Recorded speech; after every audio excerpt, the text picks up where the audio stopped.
Com a palavra o Fred aí, hein? Pessoal, boa noite. Mais uma vez, sejam bem-vindos e bem-vindas. Eu só vou comentar com vocês duas questões práticas, tá? A primeira, daqui a uns 40 minutos a gente vai passar o link para vocês da lista de presença. Eu acho que teve gente que da semana passada não encontrou esse link.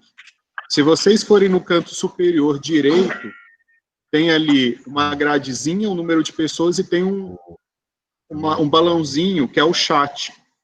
Então, a gente tem mandado 5, 6 vezes o link por esse canal. Então, se vocês clicarem, ele abre uma janelinha do lado e vocês podem acompanhar a conversa. A outra coisa que a gente notou também, caso alguns de vocês não saibam, se vocês passarem o mouse na parte inferior aqui da tela, ok? Ali vai aparecer o microfone, câmera, que vocês podem, caso sem querer liguem, podem desligar ou colocar da maneira que vocês se sentirem mais confortáveis, tá? Eu vou passar para vocês o link um canal que a gente criou no YouTube. No YouTube, os vídeos vão ficar disponíveis, tá? Estão sendo também transmitidos ao vivo, todos os cursos lá. Então, se vocês não conseguiram ou não se inscreveram para algum e quer acompanhar, é só ir lá no canal, tá bom? Cláudia, era isso que eu tinha, só esses dois avisinhos. E apresentar, só hoje a gente trocou um pouco a equipe aqui, a gente vai ter o Marcelo e o William. Vocês querem dar um oi aí para o pessoal? Marcelo e o William. Sou o William, estarei aqui à disposição se precisarem de alguma coisa. Eu vou estar junto com o Marcelo aqui mediando a questão das perguntas. Se vocês tiverem perguntas, podem colocar no chat e a gente vai encaminhar ao professor para que ele responda na medida do possível. Sei que são muitos participantes e vai ser... se a gente abrir para todo mundo, muito difícil conduzir, mas a gente vai se esforçar ao máximo para poder mediar esse tempo e as perguntas sejam contempladas da melhor maneira possível. Tá bom? Se o Marcelo quiser falar alguma coisa. Só uma boa noite para todos e estamos aqui. Vou trabalhar com o William. Vai dar tudo certo. Vamos lá. Muito bem. Então, refazendo o teste, vocês estão me escutando bem? Ok. Que legal. Então, gente, olha só, eu quero agradecer muitíssimo aí a participação de vocês, não é? E estamos muito satisfeitos, assim, com a adesão que foi feita, não só para esse curso, para os outros cursos de Religando, e também a importância que as pessoas têm dado às reflexões que têm sido feitas, isso é muito legal. E eu queria, então, antes, para nós começar, anunciar, reforçando esta palavra que o professor Frederico deu, que... Só um minutinho aqui, perdão. Reforçando um pouquinho a palavra que o professor Frederico deu sobre a gravação da aula da semana passada no YouTube. Foi feito um trabalho de edição, os vídeos que nós tivemos dificuldades em mostrar no primeiro encontro estão lá, vale a pena vocês olharem, não é? Há muitos aspectos que foram refletidos de maneira um pouco mais rápida e que vocês podem lá revisitar. Tudo bem, ninguém vai assistir novamente a aula, é lógico, né? Mas olhar algum aspecto ou outro é importante, tá? Eu tenho como costume retomar os conteúdos anteriores e ir acrescentando outros para desenvolver o que nós temos como objetivo para essa aula de hoje, para essa noite, que é dar um passo além no debate da espiritualidade, claro, sempre tendo como pano de fundo a situação da pandemia, e nós gastamos um bom tempo na semana passada discutindo especialmente as consequências da pandemia no cotidiano das pessoas, também na estrutura social, e nós queremos hoje entrar com mais cuidado no debate sobre espiritualidade, especialmente as distinções com a religião e também a relação tão complexa entre fé e religião. É bem verdade que essa reflexão, esse debate, ele transcende a situação da pandemia. E isso certamente pode ser útil para as pessoas que lidam de diferentes formas com os temas da espiritualidade, tá?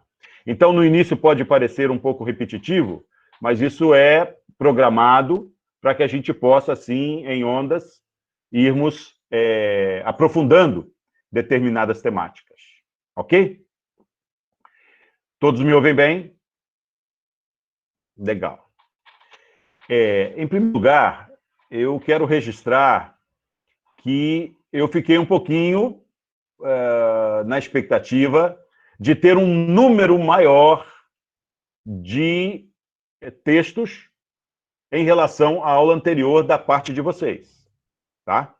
Nós tivemos aí uma centena de pessoas participando na semana passada e nós chegamos mais ou menos a um terço desse retorno que eu esperava de vocês. Muitos me mandaram por e-mail, o que foi bom, outros colocaram nas redes sociais, Facebook e Instagram. Pode ser que eu não tenha localizado algum, por falta de identificação, mas eu esperava mais, tá? Então, aqui o Álvaro já está pedindo aí o perdão, está concedido o perdão para o Álvaro, né? Porque o curso tem essa tarefa, não é? E aí, por favor, eu pediria, então, que, terminando o encontro de hoje, aqueles que não fizeram, por favor, façam, tá? Gisele também, Serlândia também. Muito bem, muito legal, né? E aproveitem a reflexão de hoje para expandir. Nós tivemos reflexões muito interessantes, né? A primeira delas é que o debate de natureza mais sociológica sobre a pandemia interessou muitos de vocês, né? Vocês se recordam que a compreensão que a gente tem sobre a situação, no caso a pandemia, e os efeitos, as consequências sociais, políticas e econômicas dela, implicam diretamente no campo da espiritualidade. Porque o campo da espiritualidade não é uma bolha à parte da realidade da vida, mas são sempre ou respostas ou perguntas em relação ao contexto vivido. Então, se numa hipótese, e não é uma hipótese tão remota assim, porque há muitos grupos religiosos que pensam dessa forma, entender, por exemplo, a doença e a pandemia como um castigo de Deus, certamente a espiritualidade desenvolvida por essa pessoa, por esse grupo, vai refletir esta compreensão, né? E, da mesma forma, as outras expressões de espiritualidade. Por isso, nós indicamos um caminho de análise da situação sociopolítica, né, decorrente da pandemia, e que eu percebi que várias pessoas comentaram e realçaram esse aspecto. Qual é? Aquilo que nós chamamos da cruel pedagogia do vírus, que é a expressão que é o título do livro do sociólogo português Boaventura de Souza Santos, certo? Então, na semana passada, nós dedicamos um bom tempo para essa análise, né?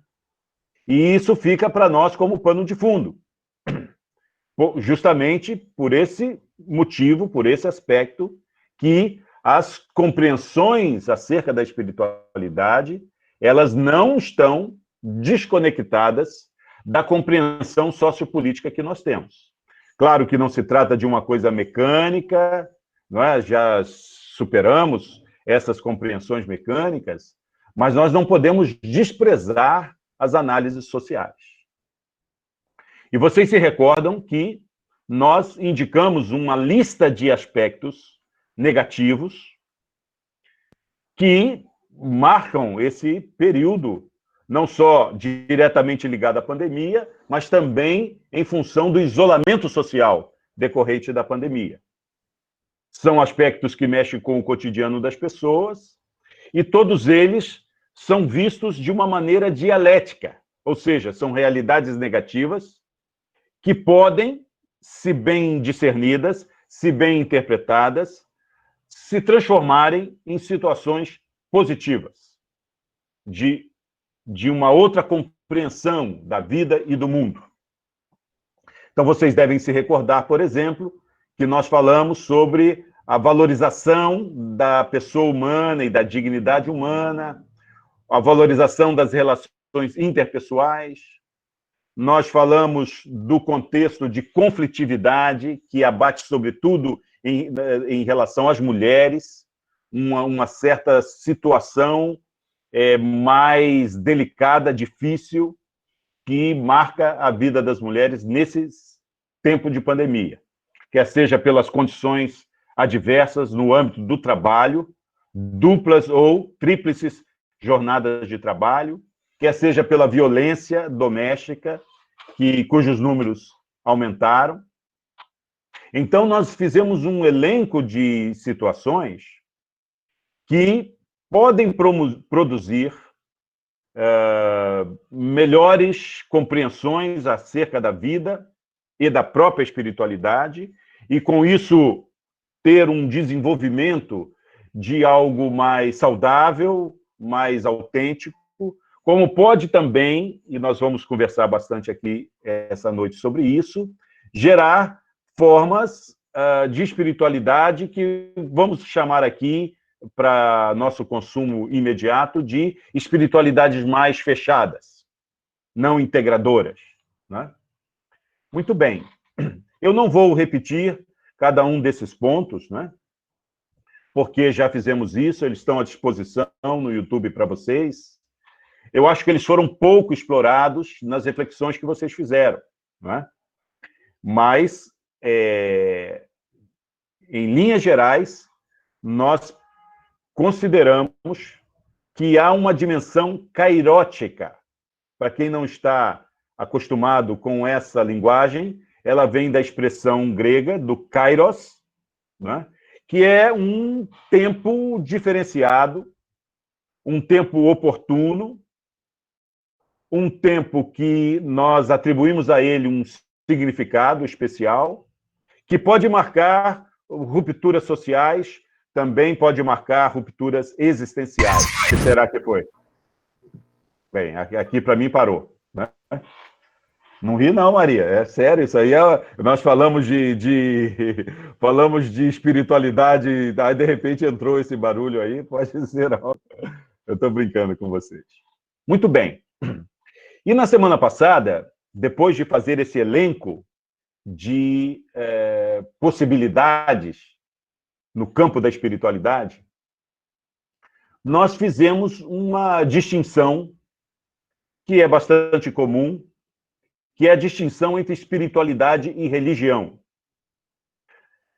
Nós somos um grupo muito heterogêneo aqui e eu não tenho muita segurança para entrar em alguns aspectos que podem ser bem familiarizados para alguns e para outros não. Mas há uma percepção sobre o uso da palavra religião, porque ela está tão presente no nosso dia a dia, no cotidiano. O Brasil é um país religioso, né? Falamos com muita naturalidade sobre o que é religião, qual é a sua religião, ou esta ou aquela religião, mas certamente, com exceção daqueles que estudam a religião, e no nosso grupo aqui há pessoas que não são dessa área da religião, podem nunca ter parado para pensar, afinal de contas, o que é religião, né? Então, nós não vamos fazer aqui um estudo detalhado sobre isso, mas nós queremos simplesmente apontar para o aspecto de que se trata de uma concepção muito ligada ao pensamento recente do universo cultural ocidental.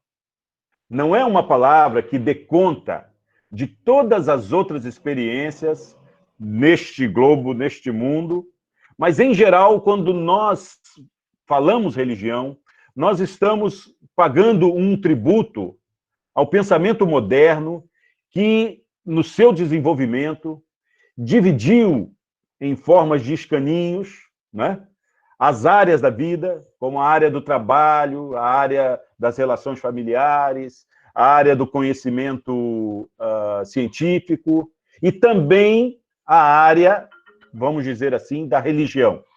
O Emerson está nos mostrando aí um bom texto, é usado na nossa graduação aqui de Ciência da Religião, que é o que é religião do Rubem Alves. Muito obrigado, Emerson. Há outras literaturas também que a gente pode indicar.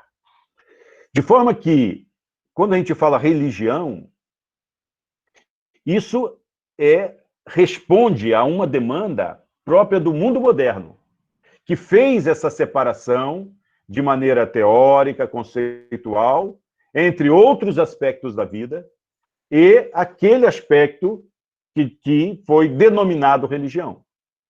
Mas isso não se aplica a outras culturas, que não sejam muito fortemente marcadas pela civilização ocidental moderna. Também há culturas mais antigas, né? Se pensarmos, por exemplo, a experiência cristã, que deve ser a experiência da maioria do grupo aqui, possivelmente, né? Se fizesse essa pergunta para Jesus, eu estou falando em termos do cristianismo primitivo, né? Qual a sua religião? Muito provavelmente ele não conseguiria responder, porque ele não iria entender exatamente o que seja isso, porque isso é um conceito que foi lapidado a partir da compreensão moderna, né? Claro que nós encontramos textos bíblicos onde vem a tradução religião, mas aí os tradutores depois têm que fazer muitas explicações sobre isso, porque, em geral, as concepções antigas, como também as concepções atuais, mas que não estão atreladas a essa lógica racionalista moderna, possuem uma perspectiva holística, uma perspectiva global da vivência, da vida, não é? Para quem não está familiarizado com a expressão holística, basta procurar no Google aí, tá bom? Rapidamente você joga lá no Google, né, o que é holístico. Você certamente vai achar alguma coisa relacionada à dimensão global, integral, né, que articula diferentes dimensões da vida. Diferente das visões que são, às vezes, dicotômicas, né, de dois lados que se chocam, ou tricotômicas, enfim, né? Então, essa ideia de religião é uma ideia que está atrelada a uma racionalidade, enquanto que a espiritualidade, ela, em geral, ela abarca mais a dimensão da totalidade, né? Essa distinção eu queria ter feito na semana passada, mas, pelo andar da carruagem, estou fazendo hoje. É uma distinção didática, porque, na verdade, essas coisas se misturam, não é? Porque o ser humano, na sua experiência, ele não saberia dizer exatamente, bem, isso é religião, isso é cultura, né? Inclusive, os grupos populares, que às vezes estão mais livres das amarras da racionalidade moderna, eles muito facilmente articulam elementos do seu cotidiano, da sua vida, não é? E a gente fala, nossa, está misturando com a religião. Na verdade, é porque nós somos forjados dentro de uma pureza, né, conceitual, moderna, de que religião é isso, isso, isso. Enquanto no mundo pentecostal mais popular, no mundo das religiões afro-brasileiras, nas concepções orientais, a percepção que as pessoas têm é uma percepção mais integradora. Ou seja, todos os níveis e dimensões da vida respondem àquela busca espiritual que aquela pessoa ou que aquele grupo tem, né? Então, essa distinção eu queria fazer, né?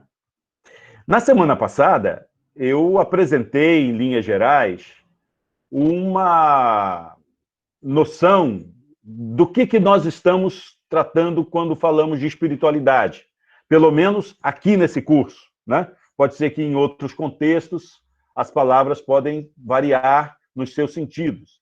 Mas aqui neste curso, nós demos um sentido especial que vimos na semana passada, e eu quero repetir, que é a ideia de uma aventura, de uma busca, e uma busca de caráter antropológico.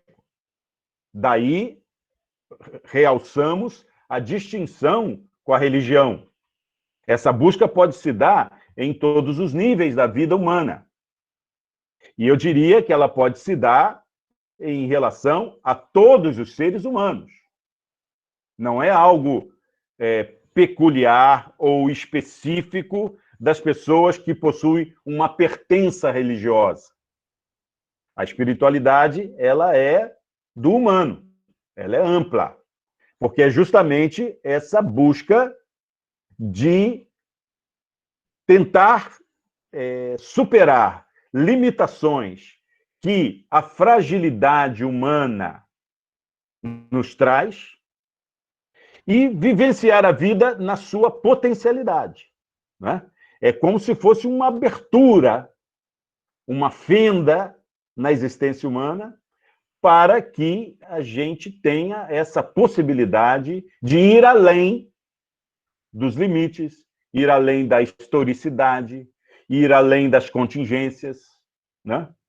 Agora, na semana passada, eu abordei essa perspectiva num aspecto somente da fragilidade humana. Eu gostaria de complementar hoje dizendo que a espiritualidade, além de ser essa busca incessante de ir além dos limites, alguém disse aqui, acho que foi a Josi, da doença, da morte, né? Porque é sempre uma inquietação de todo ser humano, a morte, e os estudos de religião, eles mostram muito isso, como essa preocupação se dá em diferentes expressões religiosas, né? Então, essa concepção, vamos dizer, não vou dizer negativa, mas que está calcada numa dimensão mais frágil da existência humana, eu quero hoje complementar dizendo que a espiritualidade também se dá na ideia do desfrutar da potencialidade humana, né? Aí incluem-se aí, por exemplo, as realizações, né? Não é só as limitações que possibilitam a vivência espiritual. Também as realizações, também as alegrias, o prazer da vida, né? Então, essa força que eu tenho usado a canção popular do Caetano Veloso, que vocês conhecem, eu fiz essa referência em um pequeno vídeo no Facebook, que a canção do Caetano diz: por isso uma força me leva a cantar, né? Por isso uma força estranha no ar. Por isso é que eu canto, não posso parar, por isso essa voz tamanha. Então, essa concepção antropológica que o ser humano ele tem uma possibilidade latente, que tem uma dimensão que pode o levá-lo a superar limites, ela também pode levá-lo a desfrutar da vida. Aqui não estamos pensando na moralidade burguesa, não estamos pensando no individualismo, nem no hedonismo, nem consumismo, mas sim esse desfrute da vida, né? Esse fruir, e que faz parte da espiritualidade, tá? Estou vendo aqui várias coisas bacanas no chat, né? Pena que eu não posso acompanhar o chat e também, ao mesmo tempo, falar, né? Mas vocês estão refletindo aí, né? Essa é a nossa compreensão de espiritualidade. Isso pode se expressar também nas religiões, na religião? É claro que sim, né? E constantemente vemos expressões de espiritualidade cristã, de espiritualidade kardecista, de espiritualidade afro-brasileira, belíssimas, né? Agora, no campo da religião, existem amarras que muitas vezes não permitem que essa força estranha da espiritualidade se empodere, se expresse. E essa é uma reflexão muito bacana que eu acho que vocês devem fazer, né? Então, esse é o primeiro ponto que eu queria tratar hoje. Já tratamos isso na semana passada, mas acrescentei vários elementos aqui, né? Para que a gente possa ir com o quadro de pandemia e de sofrimento humano em mente, né? Fazendo esse aprofundamento mais conceitual, sabendo que religião é um conceito muito restrito, que explica determinadas experiências, mas outras não. O cristianismo mais formal, mais institucional, a gente pode estudá-lo sobre essa chave da religião. Mas os cristianismos populares, isso já essa noção não dá conta, né? Essa noção da religião como algo compartimentalizado, como se fosse um escaninho, não sei se todos conhecem a palavra escaninho, né? Um escaninho da vida, né? E a espiritualidade, ela é uma integração de todos os elementos da vida. Ok? Muito bem. 9h30, daqui a pouquinho a gente vai dar uma paradinha para conversar com vocês, tá? Podem ir pelo chat elaborando coisas e tal. Muito bem. Agora, na semana passada, nós fizemos uma outra distinção que às vezes confunde um pouquinho, porque falamos, a espiritualidade tem um componente antropológico e tal, a religião um componente mais sociológico, mais institucional, mais formal, né? E agora estamos apresentando algo que é muito próximo, mas é diferente, que é a distinção entre fé e religião. Fé e religião, tá? Eu me recordo que na semana passada, um colega de vocês disse assim, a fé é individual e a religião é coletiva, comunitária. E eu imediatamente refleti e disse, não, né? Porque ambas são coletivas, embora ambas tenham dimensões pessoais. Não é essa a distinção. Essa distinção entre fé e religião, ela se deu no âmbito mais de natureza cristã, porque foi o cristianismo que abraçou muito forte essa ideia de ser uma religião, né? Claro que a noção de religião está presente também nas outras tradições, né? Mas, às vezes, um pouco para seguir a linha do cristianismo. Vou dar um exemplo para vocês, o espiritismo. A comunidade espírita não se concebia como uma religião no Brasil. Só que os problemas legais, a relação com o Estado, a perseguição, muitas vezes, a esses grupos, não é? Especialmente no âmbito da saúde, com as curas, não é? Uma certa identificação do Estado brasileiro cristão, né? Católico, com a ideia do curandeirismo espírita, então houve muita perseguição aí. Então, um setor do espiritismo disse, não, mas nós somos uma religião. Ou diria, somos uma religião também. E houve um debate interno muito interessante, porque alguns grupos achavam que isso seria negar a vocação da espiritualidade kardecista, né? Enquanto que outros grupos disseram, não, essa é uma forma de nós sobrevivermos numa sociedade estruturada dentro de escaninhos, e o escaninho religioso é importante e temos que disputar esse espaço, né?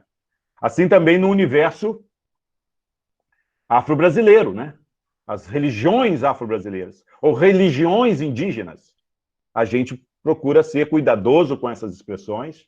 Alguns grupos nem nem adotam a expressão religião indígena, porque de fato não é uma religião nos moldes que o cristianismo hegemônico, dominador, colocou, né? Então, esse debate sobre fé e religião é um debate que ficou muito localizado no cristianismo, embora ele esteja presente também em outras tradições, né? Portanto, a teologia cristã, ela se dedicou muito a essa distinção entre fé e religião. Aí a turma que fez teologia tem que responder aí direitinho. Estou vendo vários aqui, estudantes meus, o Sandro Graciliano aí, fez teologia comigo, vários outros aí. Devem lembrar que o debate sobre fé e religião, ele foi feito num palco da sociedade ocidental, moderna, que vivia um contexto de secularização.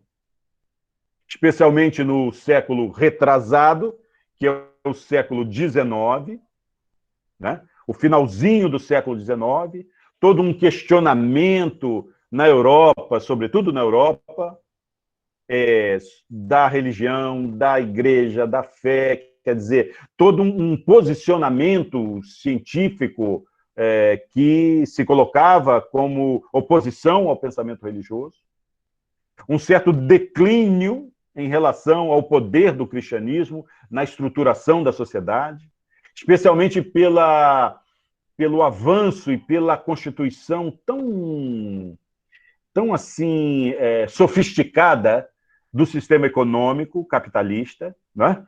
Que foi tomando o lugar do cristianismo na organização da sociedade, né? Acho que hoje tomou completamente, né? A cultura secularizada, no sentido também dos valores, não é? Então, nesse contexto desfavorável para o cristianismo europeu, não é? Isso serve para o Brasil também, tá? Nós podemos aplicar aí a vários contextos, mas é que, historicamente, isso se deu na Europa, né? Então, alguns teólogos, em geral são homens mesmo, poucas mulheres aí nessa lógica restritiva do mundo teológico, né? Ainda mais 50, 60 anos atrás, quer dizer, já durante o século XX, eles consideraram que seria importante para o cristianismo purificar o cristianismo e salvar o cristianismo dessa onda secularizante que podia destruí-lo. Então, eles começaram a dizer, olha, existe uma dimensão dentro da fé cristã que não é essa dimensão que o espírito científico moderno está questionando, né? As formas, por exemplo, de marxismo, que dizia que é o ópio do povo, a religião como ópio do povo, não é? Esses teólogos foram buscar em escritos do próprio ambiente marxista para dizer, não, mas está se falando de um cristianismo específico, né? E não no seu geral, da fé cristã de um modo geral, né? E aí tem a valorização de experiências do século XVI, como de Thomas Müntzer, né? Que era um reformador, um tanto quanto assim, vamos chamar, socialista, assim, né? Entendem? E também as outras áreas do conhecimento que ganhavam força na sociedade, diminuindo o espaço da religião, como, por exemplo, os primeiros passos da psicanálise, né? Então, esses teólogos foram nessas fontes para dizer, olha, o que vocês estão criticando é a religião cristã, só que existe uma coisa que é mais viva, é mais dinâmica, que é a fé cristã, e isso nós consideramos saudável, porque ela é livre, né? E ela pode fazer a crítica não só à religião, como pode fazer a crítica à psicanálise, pode fazer crítica à filosofia, pode fazer a crítica à política. Olha que coisa interessante, né? Para vocês, ao invés de dormirem, ficarem a noite toda pesquisando e lendo, eu vou soltar 3 teólogos para vocês correrem atrás deles, tá? Um se chama Dietrich Bonhoeffer, tá bom? Alguém escreva aí no chat a grafia correta, é alemão, né? Outro teólogo suíço, que trabalhou muito nisso que eu acabei de dizer, né? De fazer uma distinção e dizer, olha, existe algo dinâmico, existe algo que é humanizador, existe algo que joga o ser humano lá para cima e não lá para baixo, e não o prende em cadeias, né? Eu estou aqui usando os imaginários do marxismo, né? Então, Dietrich Bonhoeffer foi um deles. O outro é suíço. Essa turma já morreu, tá? É a turma do século XX. Nós temos que ver também os autores de hoje, poderíamos ver os de hoje, né? Que também fazem esse debate. Que é Karl Barth. Ele foi um dos que dedicou muitos esforços em tentar mostrar que existe uma dimensão mais viva, dinâmica, espontânea, que mobiliza a vida das pessoas, que toca não só na racionalidade, mas também na existencialidade, não é? Olha quantas consequências para a questão da pandemia nós temos aí, né? Ok? E um terceiro seria Paul Tillich, que debateu com as bases iniciais da psicanálise. Tá bom? Então,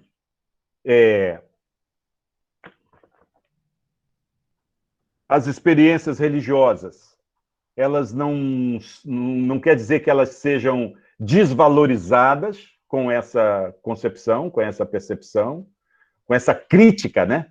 Não se trata disso, mas elas são apuradas, elas são melhor medidas, pesadas, refletidas, né? Elas não ficam absolutizadas. Elas passam por um outro crivo, que é o crivo da fé. É um movimento interno. Tá legal?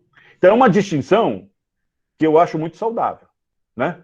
Alguns teólogos católicos beberam dessas fontes, que são teólogos evangélicos, né? Alguns teólogos católicos beberam dessa fonte, né? Depois podemos falar sobre isso, mas eu não queria também concentrar o nosso debate na teologia, porque eu sei que o nosso grupo aqui é muito variado. Ok? Muito bem. Então, eu vou passar os slides que espero que eu consiga aqui, hein, que eu não vá dar furo aqui. E aí eu quero ouvir vocês, tá bom?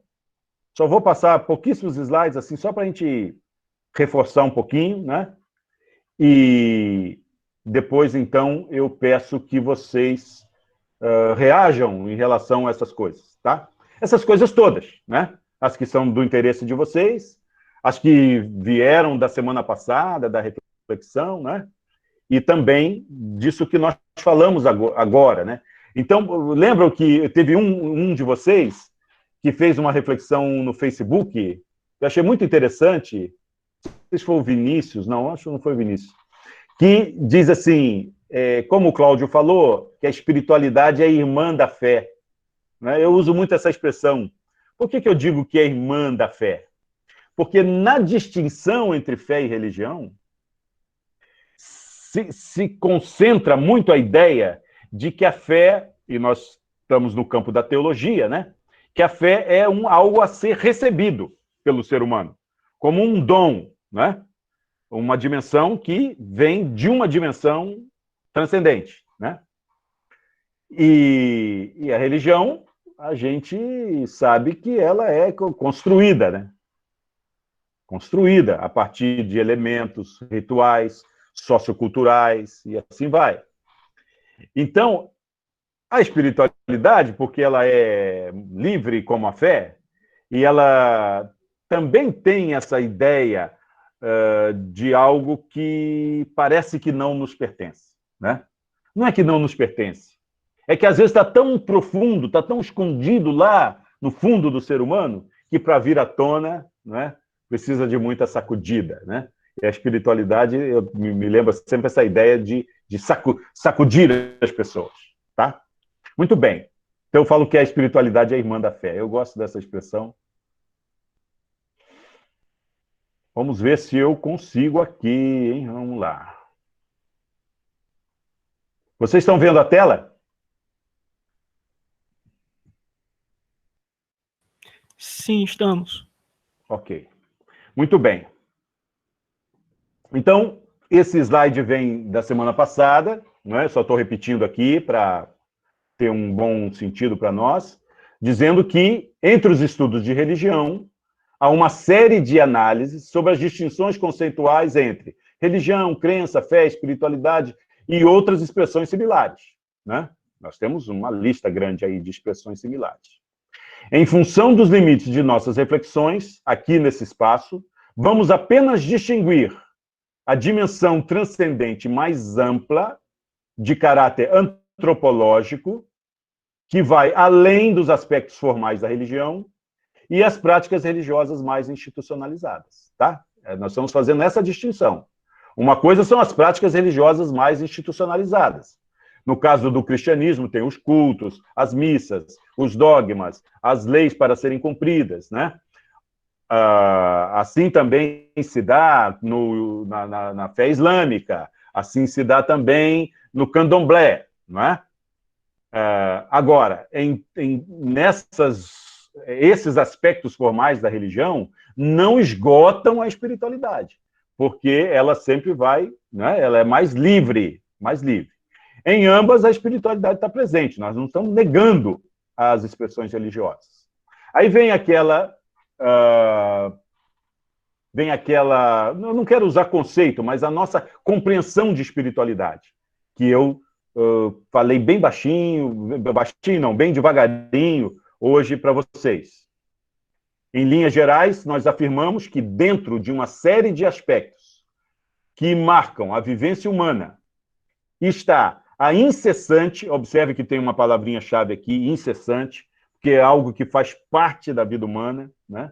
A incessante busca de superação de limites, do ir além das contingências e das ambiguidades históricas, da procura por absolutos que possam redimir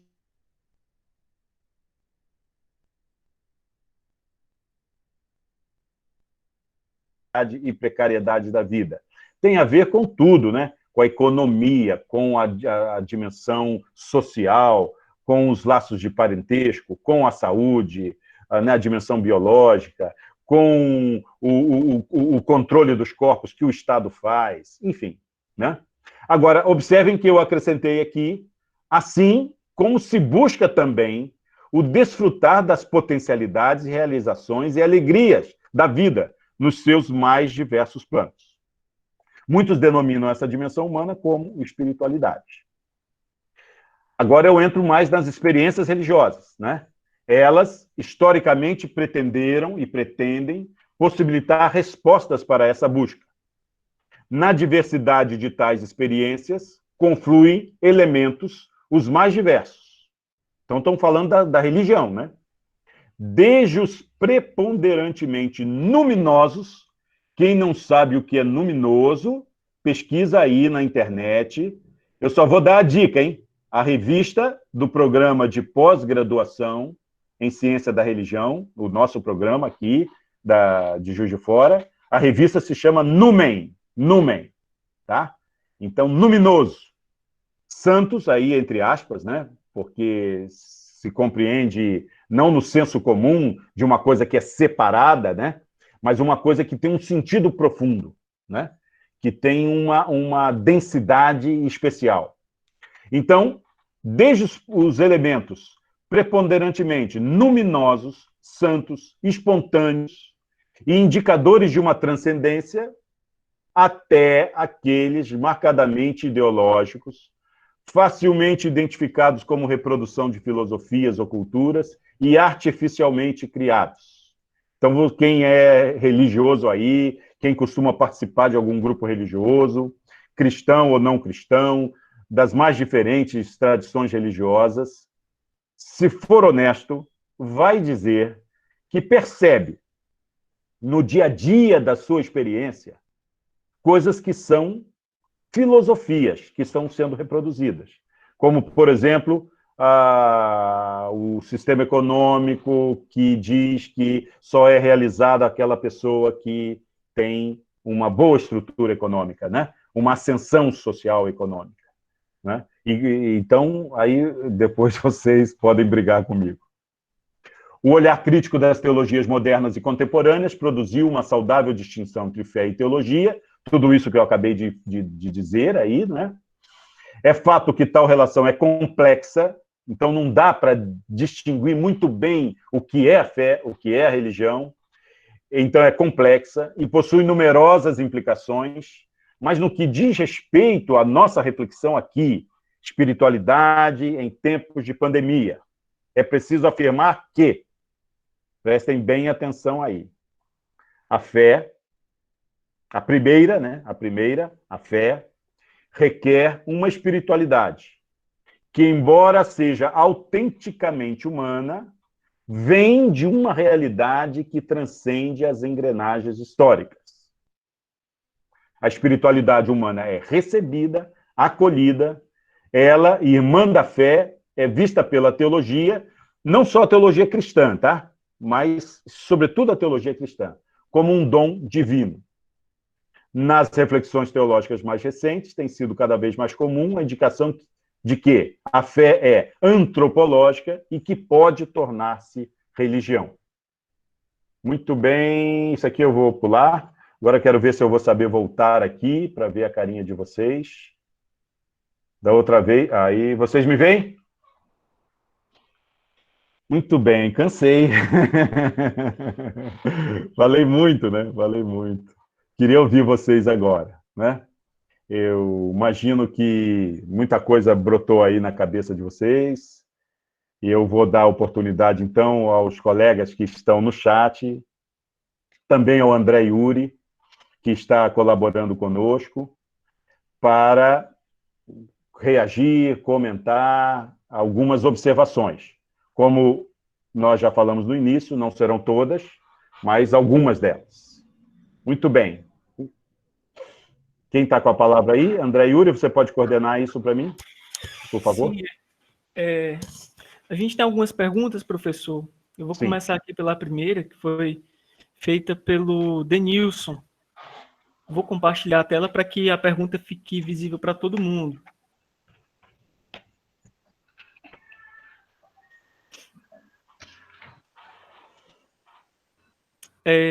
Primeira pergunta, que é do Denilson. O que o pluralismo religioso e cultural tem a nos dizer sobre a realidade que o período pandêmico nos revelou? Essa é a pergunta do Denilson Marques.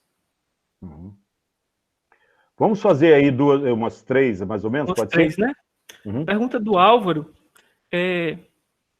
A espiritualidade seria uma experiência dialética que frui as potencialidades, que seria, né, uma experiência dialética de fruir as potencialidades e superar as limitações da vida? Ou seja, Tudo bem, vamos dar uma paradinha aí. Eu sei que tem mais coisas, mas só para não me perder um pouquinho. Tá bom. André Yuri, olha só. Vê se você concorda comigo, hein, André? Se você discordar, pode discordar, né? O pluralismo religioso, como o Denilson falou, ele é enorme, né? Ele é enorme. Vamos ver se teremos tempo ainda hoje de mostrar que, em relação à pandemia, as reações reforçaram espiritualidades muito distintas, né? Eu vou mostrar para vocês, depois, pelo menos 3 perspectivas, falamos isso muito rapidamente na semana passada, e uma delas, eu com todo respeito, se tem alguém aqui que tem essa visão, eu quero dizer que eu não posso deixar de dizer isso, que é a espiritualidade negacionista do sofrimento, né? E assim como antes se dizia, não tem sofrimento, eu sou um vencedor, né? Agora, no período da pandemia, isso também se coloca, negando a dramaticidade da doença, né? Dessa doença. Há um segundo modelo, e eu ofereci para vocês um vídeo de 5 minutos. Espero que vocês tenham visto. Nós não tivemos condições de passar na semana passada, mas ele está lá no YouTube direitinho, ele tem o link, vocês podem clicar e ver, que é um tipo de espiritualidade intimista. Eu queria falar um pouquinho mais sobre isso ainda hoje, tá? Enquanto algumas outras formas de espiritualidade, elas procuram relacionar a dimensão mais pública da fé, a dimensão mais racional, em certo sentido, de pensar, de refletir, e os efeitos coletivos, no sentido de sentir também o sofrimento do outro, não é? É um tipo de espiritualidade. Se você multiplicar essas 3 formas, tem mais dessas de 3, eu fiz aqui uma simplificação, uma tipologia bem simplificada, não simplista, simplificada. Se você multiplicar pelo número de tradições religiosas, né? Então, nós temos aí um pluralismo enorme. Você imaginar que, por exemplo, dentro da experiência adventista, né? Onde há grupos mais fechados e grupos mais abertos, que dialogam com os grandes temas da sociedade. Inclusive, se autodenominam adventistas de esquerda, como tem também espíritas pelos direitos humanos, como tem evangélicos pelo Estado do Direito, né? Então, é um pluralismo muito grande. André? Eu queria comentar, Cláudio, sobre... Primeiro, boa noite aí, de forma formal, né? Para você, para o demais pessoal presente aí.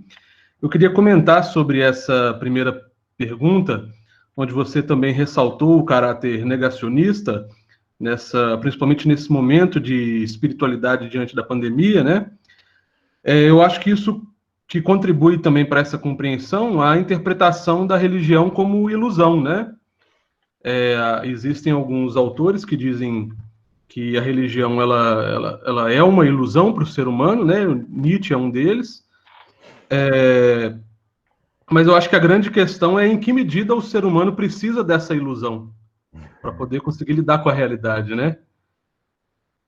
Eu acho que essa sua fala, né, de que esse aspecto negacionista, né, eu acho que dá para a gente fazer essa identificação, justamente porque o caráter do vitorioso, daquele que nega a realidade, né, ele está assumindo que ele precisa se enxergar como vitorioso, ele precisa da vitória para poder ter algum sentido na sua vida, né? Se esse caráter da vitória ele se desfaz, o mundo desse crente, desse fiel, de certa forma, também se esfarela, né? André, muitíssimo obrigado por essa lembrança, né? A perspectiva psicanalítica de Freud, da qual eu não domino nos seus aspectos técnicos, né? Mas na sua concepção, ela sempre foi desafiadora, não só para a teologia, mas também desafiadora nos ambientes religiosos, né? E, de fato, um pouco pela minha, vamos dizer assim, um certo cacoete, né, de pensar as coisas sempre a partir de realidades mais concretas, e ouvindo você falar aí, eu fiquei pensando assim, né, o que seria considerado positivo em termos de espiritualidade para uma família que, nesse momento de pandemia, tem um dos seus integrantes, um dos seus familiares, numa UTI, né? O que vocês preferem ouvir, né? Talvez até alguém tenha passado por isso aí, né? Porque somos um grupo grande aqui, né? Você prefere ouvir assim, olha, confie em Deus, tenha fé e você vai ser curado, né? Ou dizer, olha, me desculpe, mas não tem jeito não. Não vai ter jeito, né?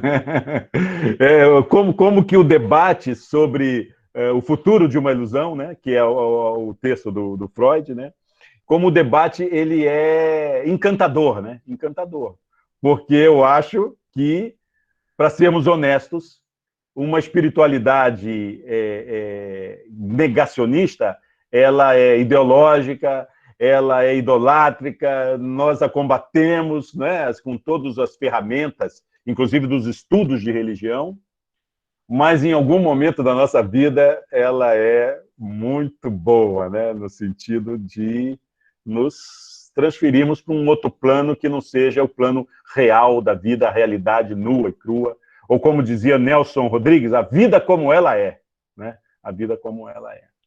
Eu vou emendar aqui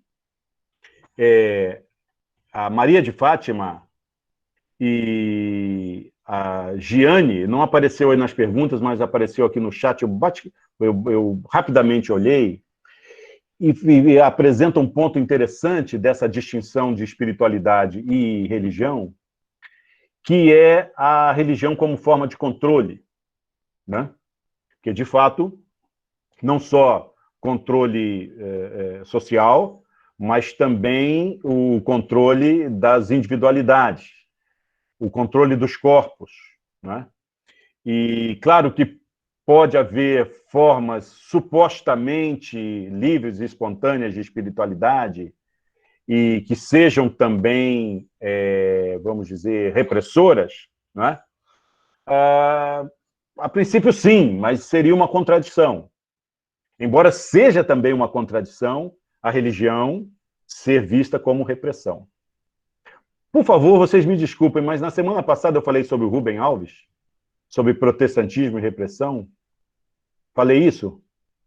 Então, uma indicação de leitura muito bacana para a Giane, para a Maria de Fátima, para todos vocês, dentro do campo da sociologia da religião, especialmente aí as comunidades cristãs, Religião e Repressão, de Rubem Alves. Alguém coloca aí no chat, por favor? Dê os links, né? Ele vai lidando com esse tema. Agora, o tema anterior da ilusão, André e Yuri, parece que a turma gostou, né? Porque aqui no chat permanecem observações. A Cerlândia disse, eu gosto das respostas diretas, né? Diretas e frias e secas. Ela não usou essas palavras, né? Então, eu me recordei agora de um filme muito bonito que, para mim, tem uma dimensão de espiritualidade muito grande, que é das bicicletas, como? Poxa vida. É A Vida de Che Guevara. Como se chama o filme? Ladrões de Bicicleta? Não, é... Quem se recorda aí, por favor, me diga. De bicicleta. Diário de Motocicleta. Nem é bicicleta, motocicleta. Muito obrigado, Maria. Diários de Motocicleta. Quem não viu esse filme, é lindo, porque tem a dimensão do humano, tem a dimensão da saúde, né? Porque era um médico se formando, né? 2 médicos, né? Um depois se tornou ministro da cultura cubano, e o Che Guevara, que é mais conhecido, e eles vão de moto lá da Argentina, da Maria Pinal, né? Que lembrou o nome do filme aqui, até subindo a América Latina, né?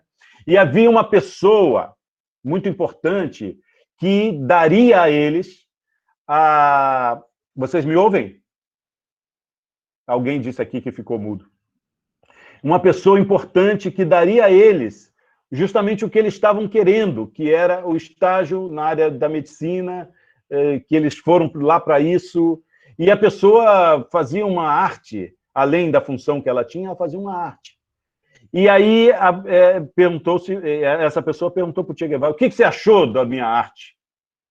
E ele disse assim, muito ruim, não gostei. Ele foi autêntico, ele foi verdadeiro, ele foi sincero, né? Então, a espiritualidade, ela nos coloca nessa corda bamba, né?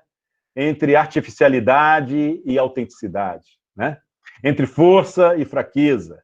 Nós poderíamos fazer vários binômios assim para ilustrar a espiritualidade, né? Agora, o Álvaro, me fugiu um pouquinho a pergunta do Álvaro. Você me ajuda aí, William?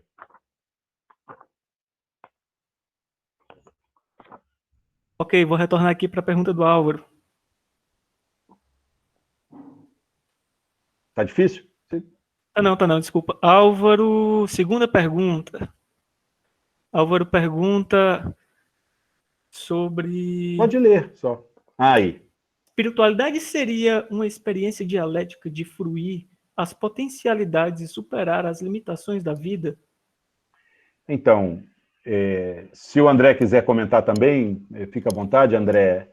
Eu quero agradecer ao Álvaro, né, essa ideia do fruir.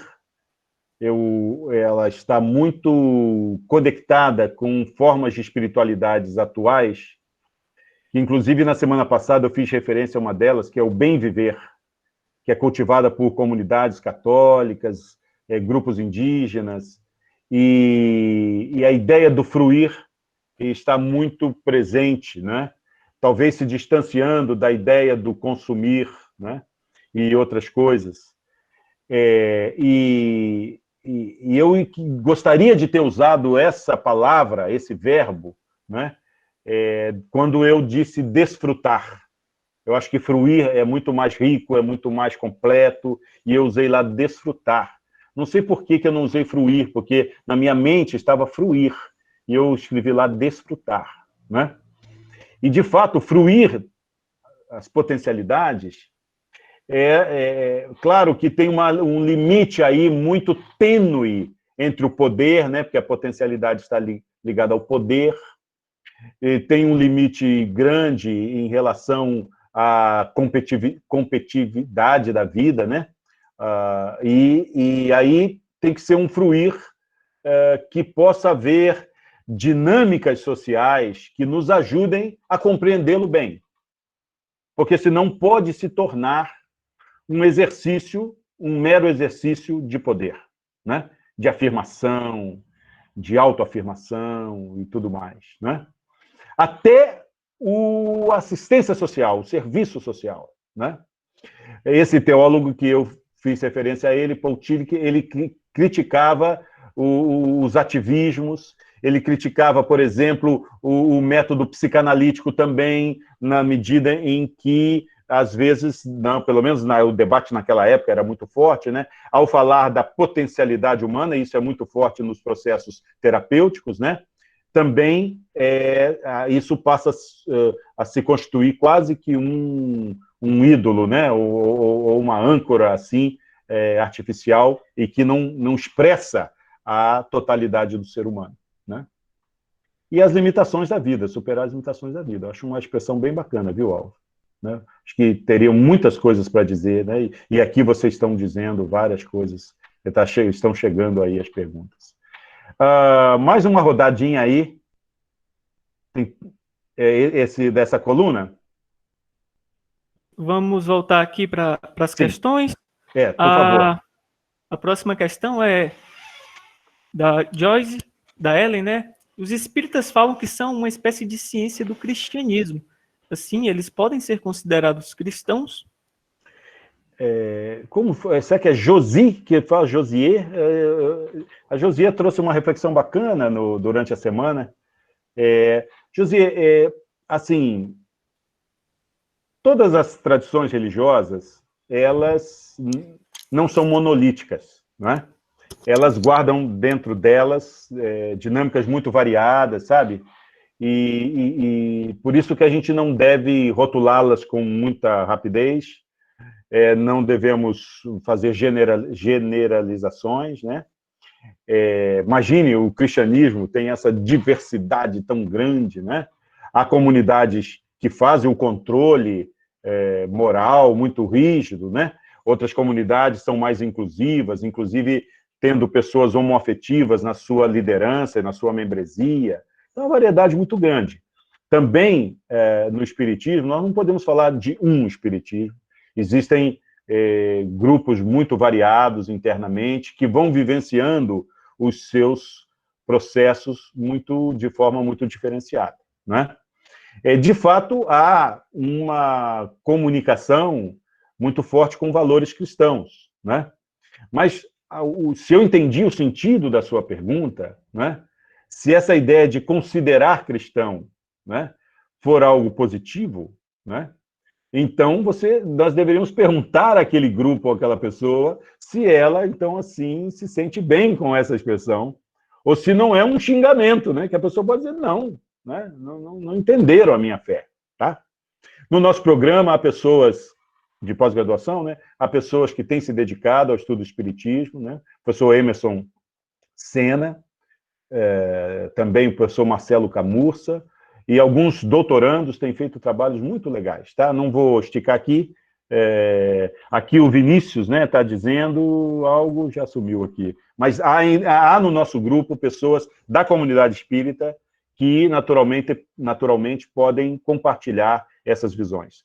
O que eu posso garantir a vocês é que, assim como as demais tradições religiosas, o espiritismo tem no seu interior também expressões de espiritualidade mais fluidas, mais livres, vamos chamar assim de mais autenticamente humanas, e tem também, naturalmente, compreensões que poderíamos dizer que são desumanizadoras, tá? Assim como é fortemente no cristianismo e assim vai. Muito bem, uma segunda? Tem aí, William? Temos sim.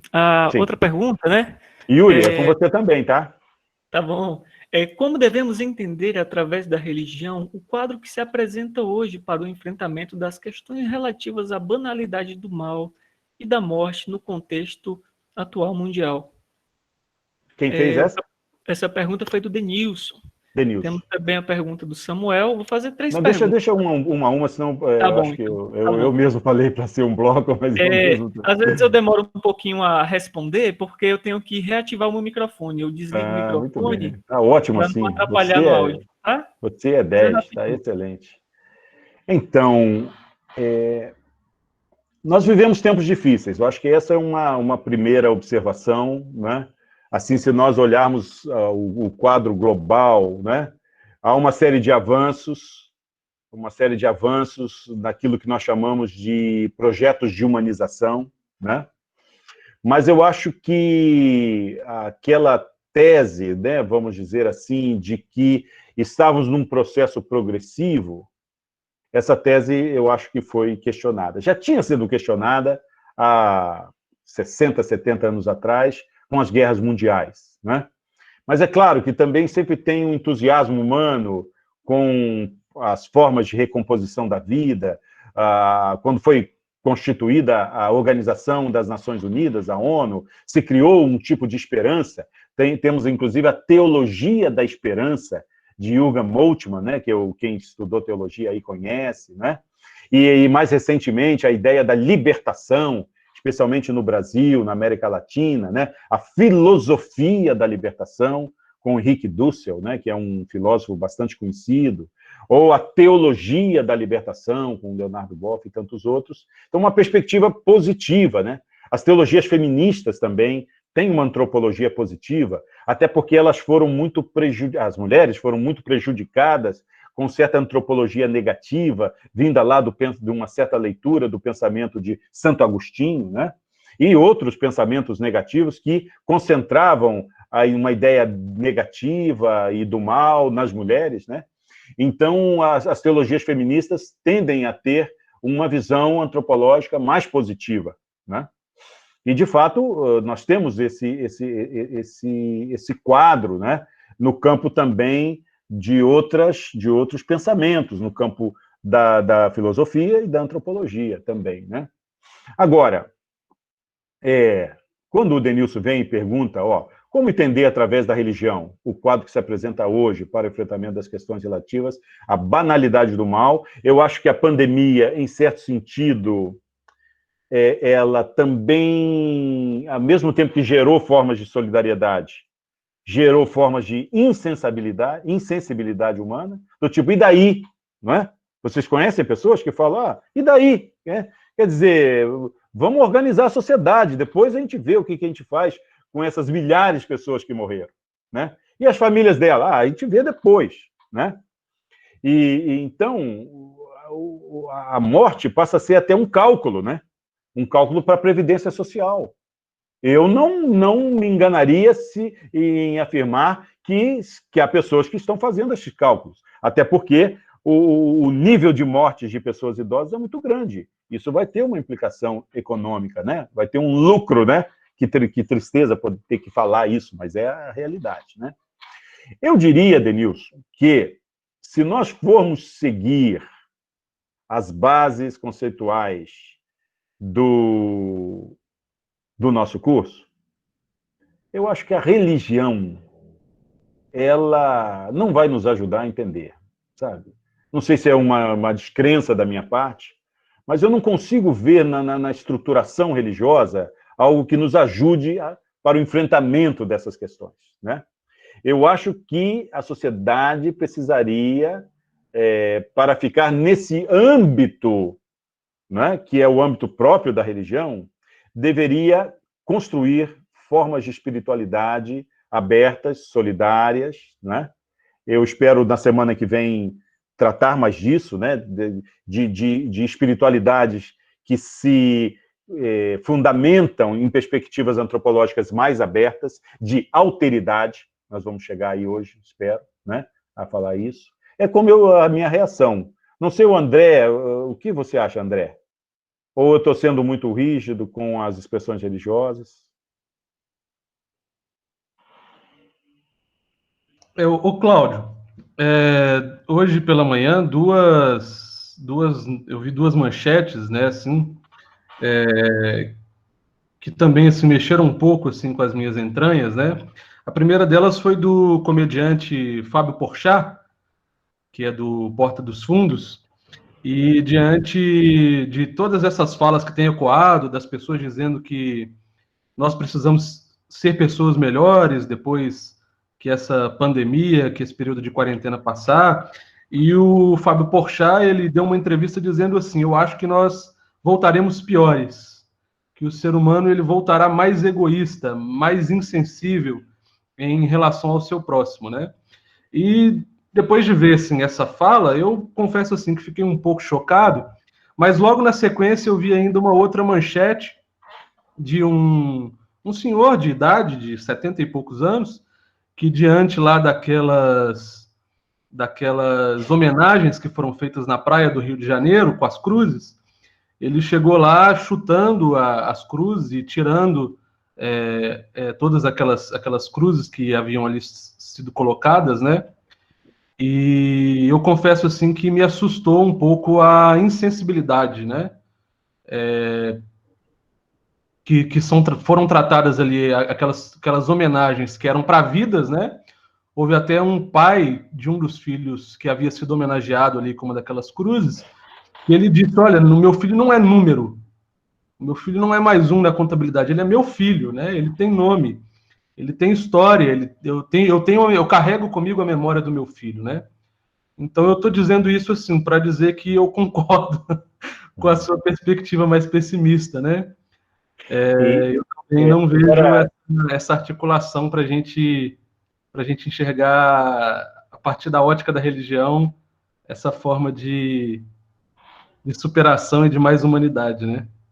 E, André, eu acho que temos que agradecer ao Denilson, né? Porque observe que a pergunta dele suscitou toda essa reflexão.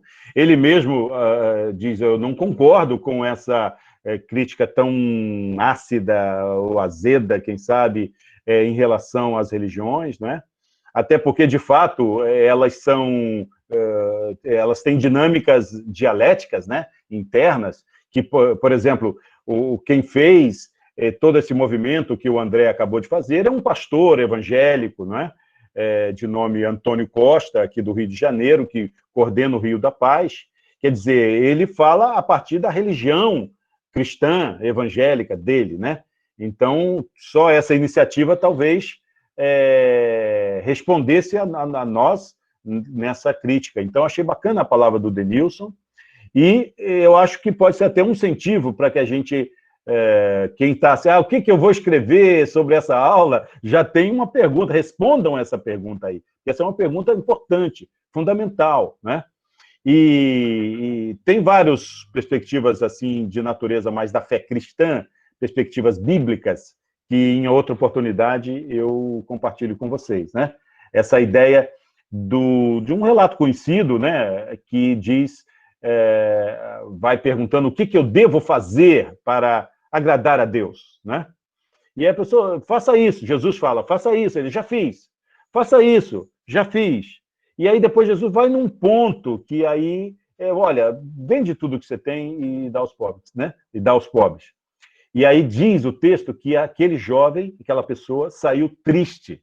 Isso que me chama a atenção, né? Que saiu triste.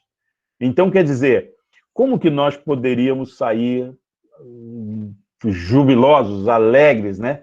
De vivenciar a vida, não é? Assim, de uma maneira mais ampla, mais autêntica, né? Muito bem, aqui o Samuel Santos. Alguns cristãos pentecostais não se consideram integrantes de uma religião. Tanto é que alguns condenam a própria religião por dizerem que Cristo não veio com a intenção de propagar uma religião. Como cientista da religião deve tratar esse assunto?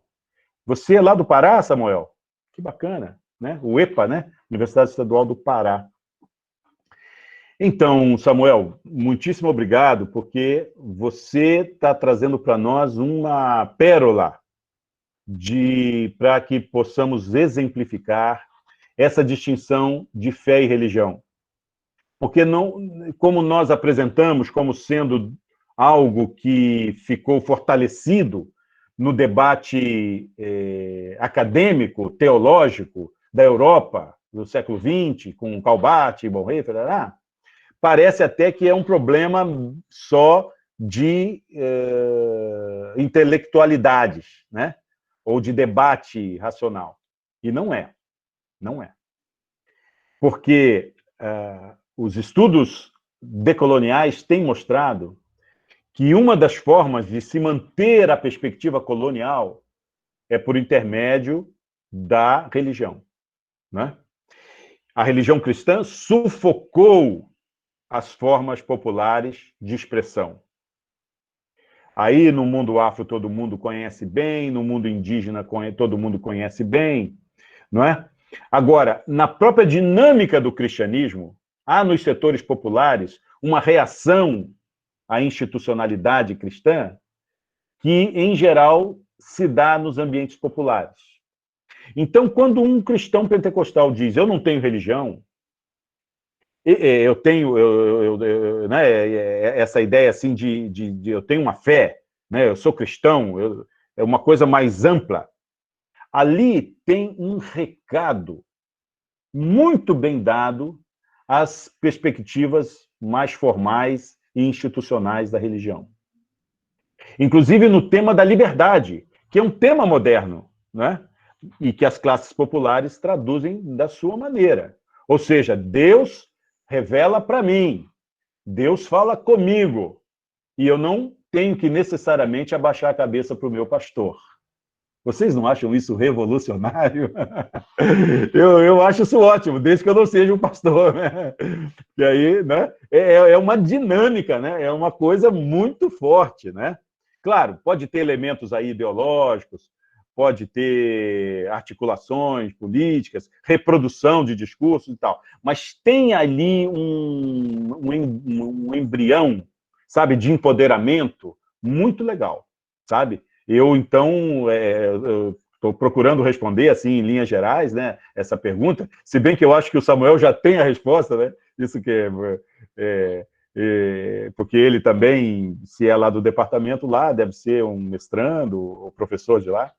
Então, Samuel, muito obrigado, tá? Eu acho que os estudos de religião olham muito pouco para essa lógica do empoderamento dos grupos subalternos.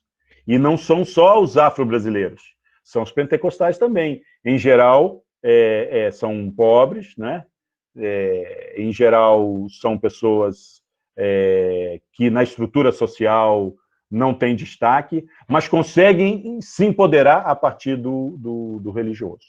Ok? Se o André depois quiser dizer algo, pode dizer. Eu só vou emendar aqui com o Vinícius. O Vinícius é um dos primeiros, se eu não tem outro Vinícius, que fez no Facebook uma reação à nossa aula em forma poética. Eu gostei demais. Olhem lá, achem minha página no Facebook.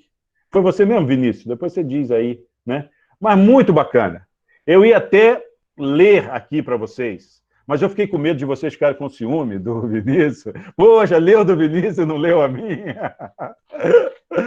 Então, depois leem lá, procurem no Facebook. Muito bacana, ele foi falando daquelas possibilidades, né, que nós falamos na aula, que é a situação negativa que gera possibilidades de reorganização da sociedade, reorganização da vida, né? E foi descrevendo numa linguagem muito bacana. É quase um poema, assim, né? Não é linguagem, não é poema, mas assim, a forma como ele fez foi muito bacana. Ele pergunta como as ciências da religião vê o tema do diálogo interreligioso e se o mesmo traduz possibilidades para uma espiritualidade plural e dialógica no momento que vivemos. Vinícius, muito obrigado pela pergunta. Tenho dedicado aí os melhores esforços neste assunto, né?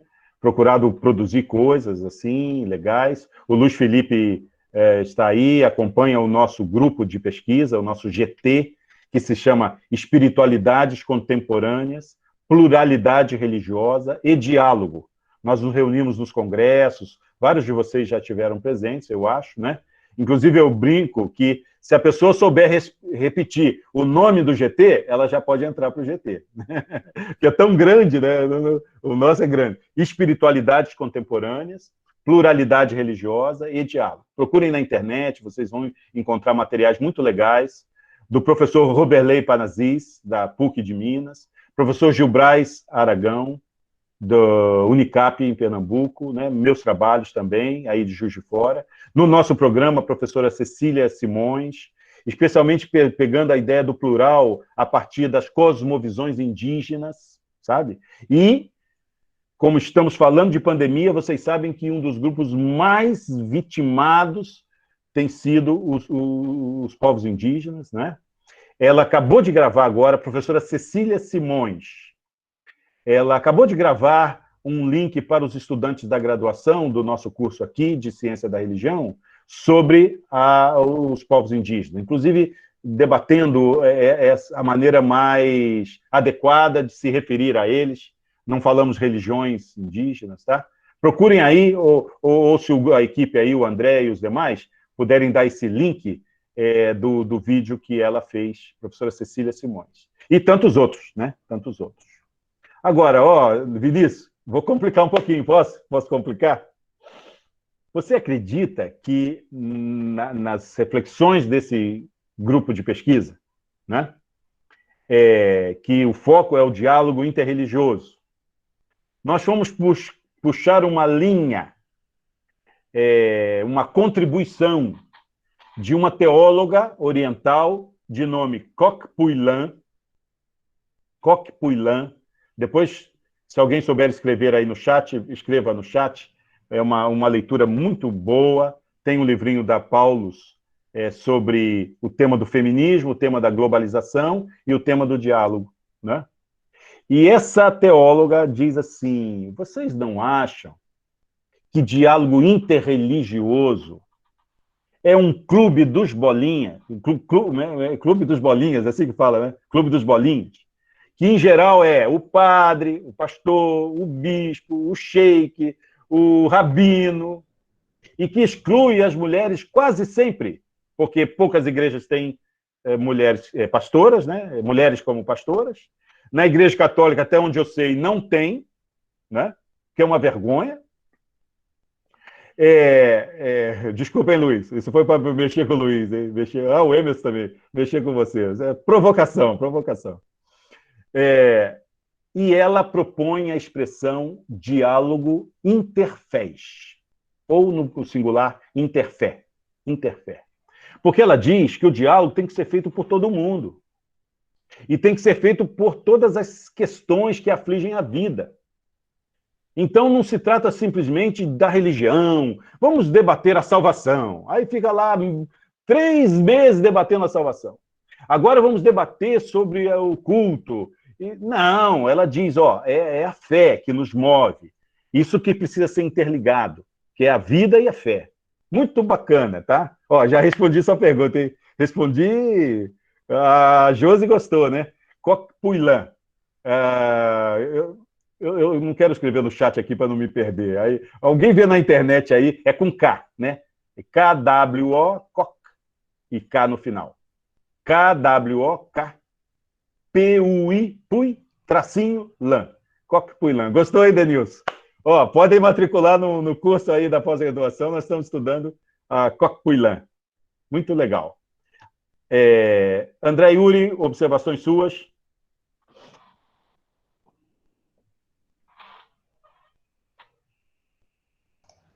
Eu queria rapidamente, Cláudio, voltar naquela pergunta lá sobre o pentecostalismo, e vai ser minha última fala para poder não atrasar também. O pessoal veio aí para te ouvir, né? Não é para me ouvir, não. Mas eu vou deixar uma pequena contribuição aí, naquela pergunta do pentecostalismo. Se o William puder voltar lá, aí, perfeito. Já está. Eu penso assim também, né? Como você comentou, que os grupos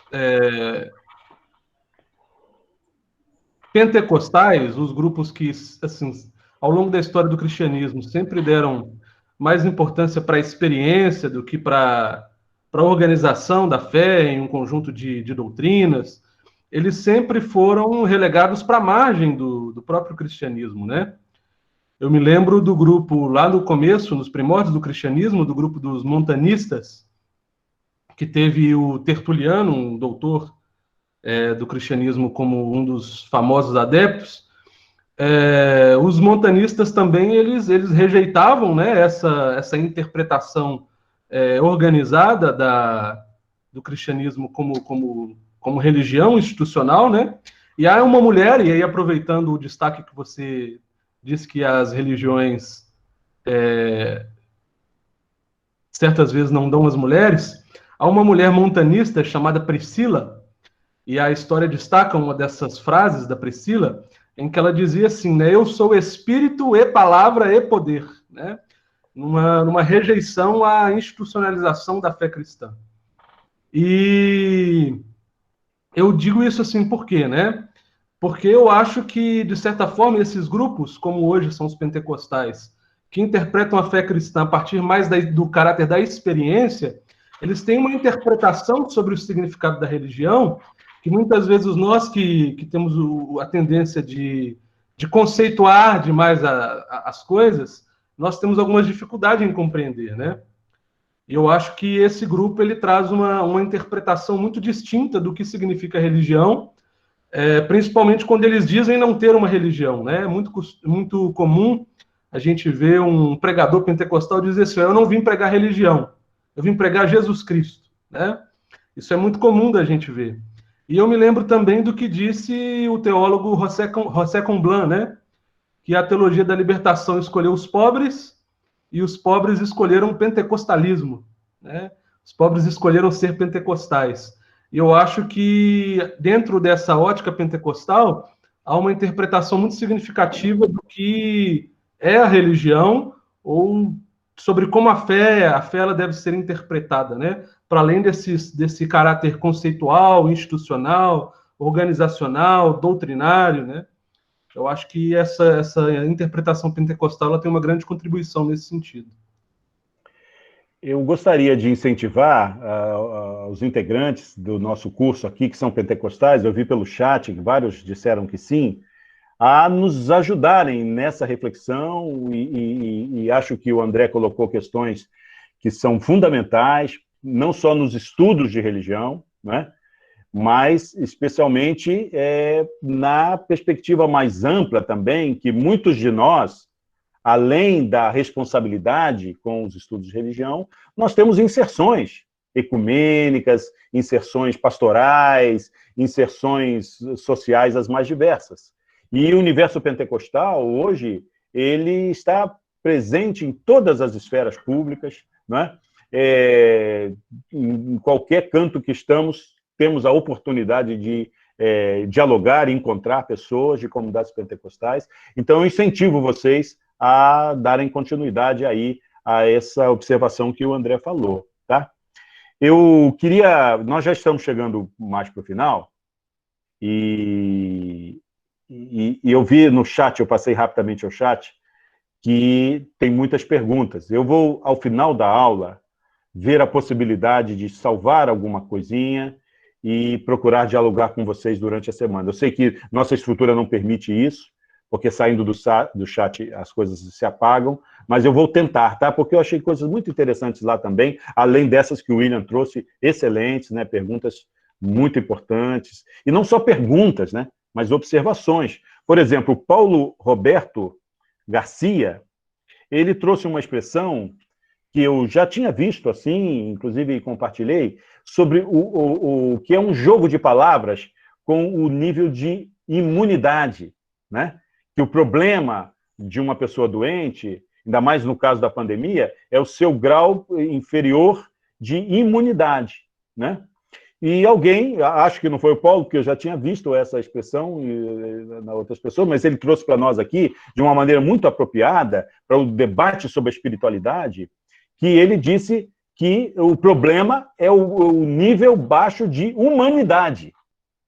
É uma expressão simples, é um jogo de palavras, né? Mas eu acho que ele sintetiza muito esse debate que a gente está tendo. Inclusive, essa avaliação da sociedade, né? Que a gente pode dizer, bem, será que vamos sair dessa pandemia mais humanos ou mais desumanos, né? É uma inquietação que todo mundo tem, né? Então, eu queria agradecer muito essa expressão. Aliás, pode ser o título aí da reflexão dessa semana, tá?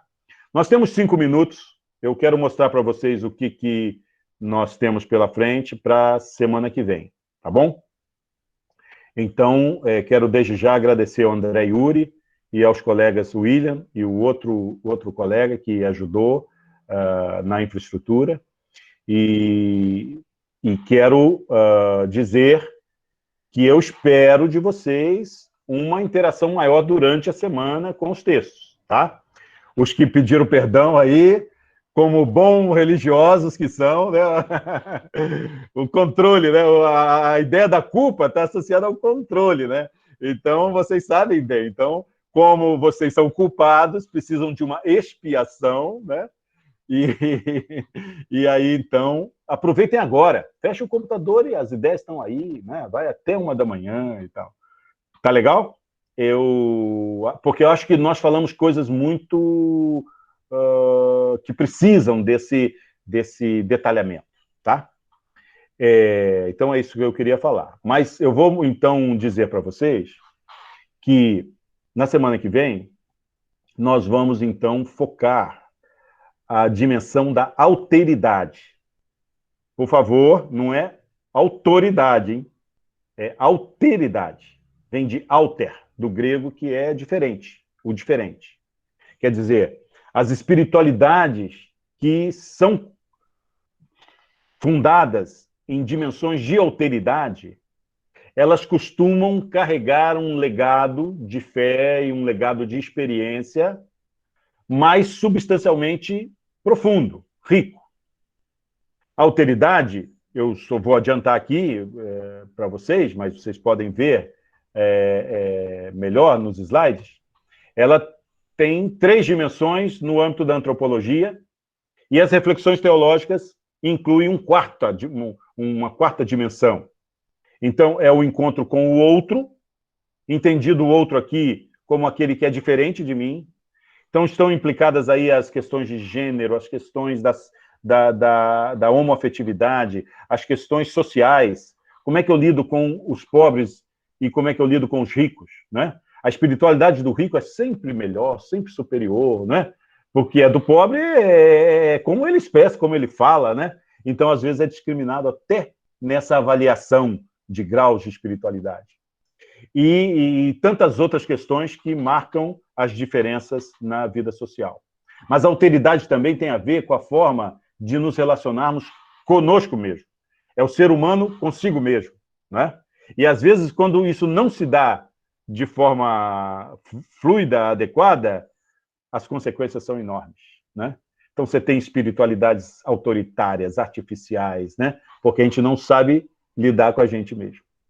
Também a dimensão que inclui a história e a natureza, uma perspectiva mais cósmica, né?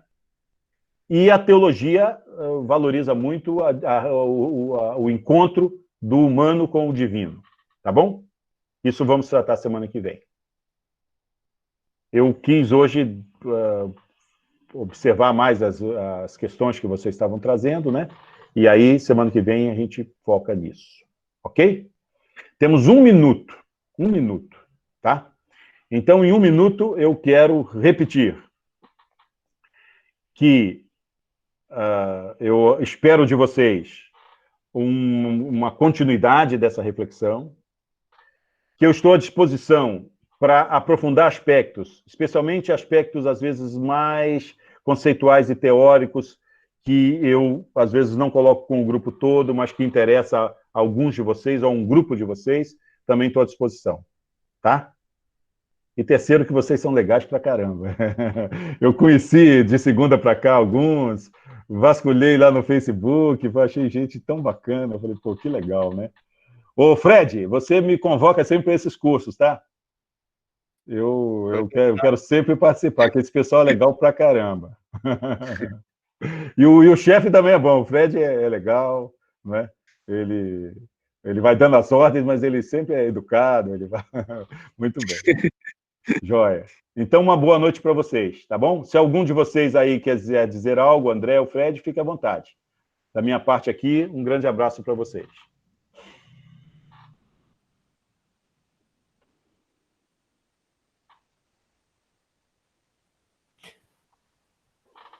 A impressão é que o Fred está tentando falar, mas... Oi? Então... Desculpa, a gente... Você estava falando, mas não saiu o áudio, desculpa. Boa noite, pessoal. Tem mais aí. Na sexta-feira, vocês receberam também, a gente vai fazer uma mesa redonda, né, sobre questão racial no Brasil e religião. Vai ser na sexta, às 16 horas, vai ser pelo YouTube, tá? Não vai ser nesse formato aqui.